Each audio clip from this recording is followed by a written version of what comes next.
मोफत रेशनबाबत सरकारने मोठा निर्णय घेतलाय। केंद्र सरकारने देशाच्या कोट्यवधी गरीब आणि कमजोर वर्गासाठी मोठी भेट देण्याचा निर्णय घेतलाय। प्रधानमंत्री गरीब कल्याण अन्न योजनेला पुढच्या 7 वर्षांसाठी मुदतवाढ दिलेली आहे। या योजनेअंतर्गत 81.35 कोटी लाभार्थ्यांना डिसेंबर 2028 पर्यंत मोफत अन्न मिळणार आहे।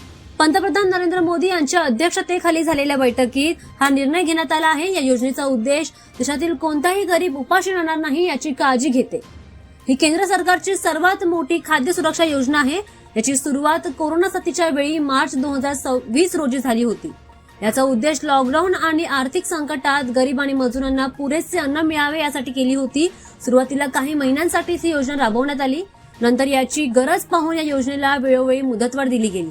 या योजनेअंतर्गत लाभार्थ्यांसाठी केवळ मोफत अन्न नाही तर अनेक फायदेही मिळतात। या योजनेचा लाभ घेण्यासाठी एक वैध रेशन कार्ड हवे। One nation one ration card योजनेअंतर्गत देशातील कोणत्याही सरकारी रेशन दुकानात मोफत धान्य घेऊ शकता। यासाठी दुकानात बायोमेट्रिक ओळख पटवावी लागते। सरकारच्या निर्णयाने पुढच्या 5 वर्षांसाठी गरिबांच्या 2 वेळच्या जेवणाचा प्रश्न आता मिटला आहे।